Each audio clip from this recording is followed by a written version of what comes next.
கம்பு வடை எப்படி செய்கிறதுங்கிறது தான் பார்க்க போகிறோம். ரொம்ப மொறுமொறுப்பாக இருக்கும், ரொம்ப டேஸ்ட்டாக இருக்கும். சாதாரணமாக ரொட்டி சுடுறதுக்குன்னா அது கொஞ்சம் ஒரு மாதிரி இருக்குன்னு பசங்களுக்கெல்லாம் பிடிக்காது. இந்த மாதிரி வடையாக செய்து கொடுக்கும்போது ரொம்ப டேஸ்ட்டாக இருக்கும். உள்ளே பார்த்திங்கன்னா ரொம்ப நல்லாயிருக்கும், மேலே பார்த்திங்கன்னா மொறுமொறுப்பாக அவ்வளோ டேஸ்ட்டாக இருக்கும். ரொம்ப ஈஸி தான் செய்கிறது.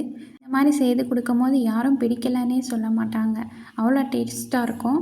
அதுவும் இல்லாமல் டீ டைம் அந்த மாதிரி ஸ்நாக்ஸ் செய்து கொடுக்கும்போது ரொம்ப டேஸ்ட்டாக விரும்பி சாப்பிடுவாங்க. வாங்க எப்படி செய்கிறதுன்னு பார்ப்போம். Welcome to உமாரி Babu channel. நான் கொஞ்சமாக தான் கம்பு எடுத்திருக்கேன், ஒரு 100 கிராம் அளவுக்கு எடுத்திருக்கேன்.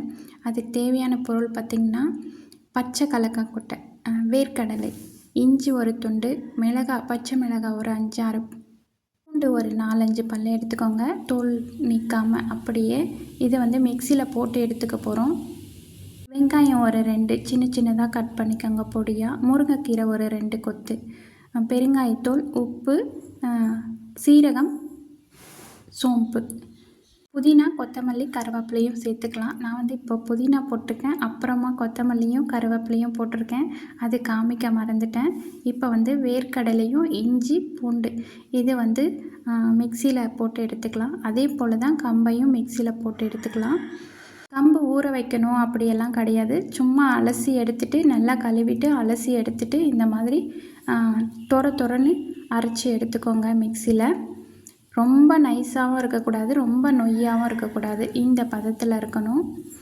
இது நம்ம ரொட்டியாகவும் செய்து சாப்பிடும்போது இன்னும் டேஸ்ட்டாக இருக்கும். ஆனால் இந்த மாதிரி வடையாக செய்து கொடுக்கும்போது ரொம்பவே பசங்களுக்கு பிடிக்கும். இப்போ இந்த வேர்க்கடலை, பச்சை மிளகாய், இஞ்சி பூண்டெல்லாம் இந்த மாதிரி தண்ணி சேர்க்காமல் அரைச்சி எடுத்துக்கணும். தண்ணி சேர்த்தா கொழ கொழன்னு ஆகிடும்.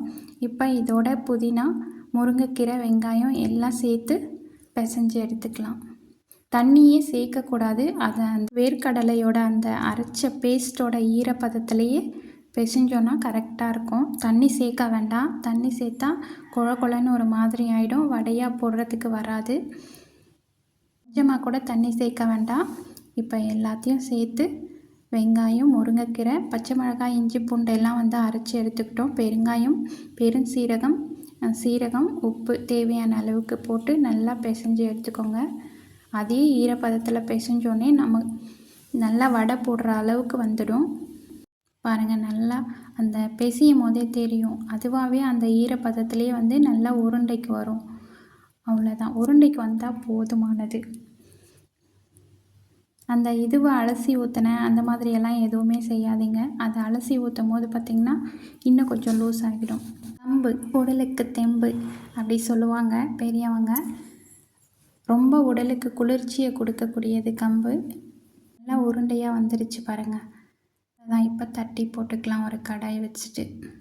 நான் புதினாலேயே போட்டுட்டேன். இப்போ கொத்தமல்லியும் கருவேப்பிலையும் சேர்த்துக்கலாம்.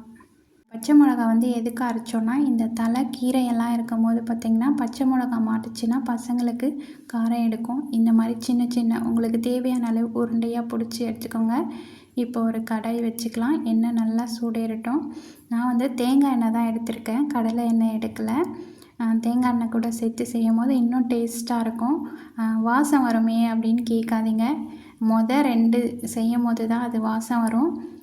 அதுக்கப்புறம் தேங்காய் எண்ணெய் வாசனை வராது.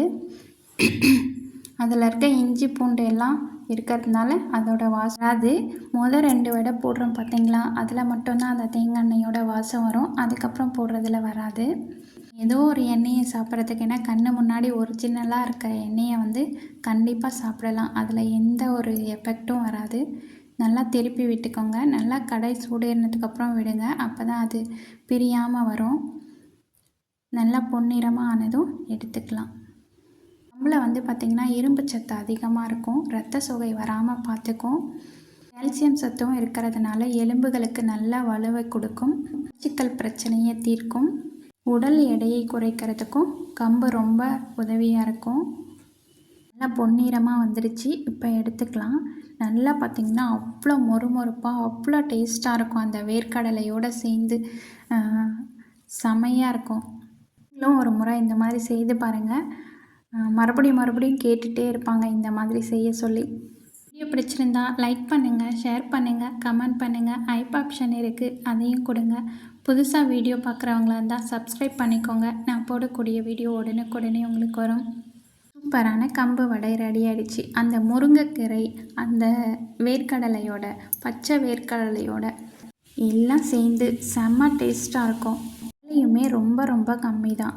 ஈஸியாக செய்திடலாம். அதே போல் இதில் இருக்க பொருள் எல்லாமே ரொம்ப ரொம்ப சத்தான பொருள். பெரியவங்கள்லேருந்து சின்னவங்க வரைங்க எல்லாருக்குமே கொடுக்கலாம். இந்த மாதிரி செய்து கொடுக்கும்போது ரொம்ப பிடிக்கும்.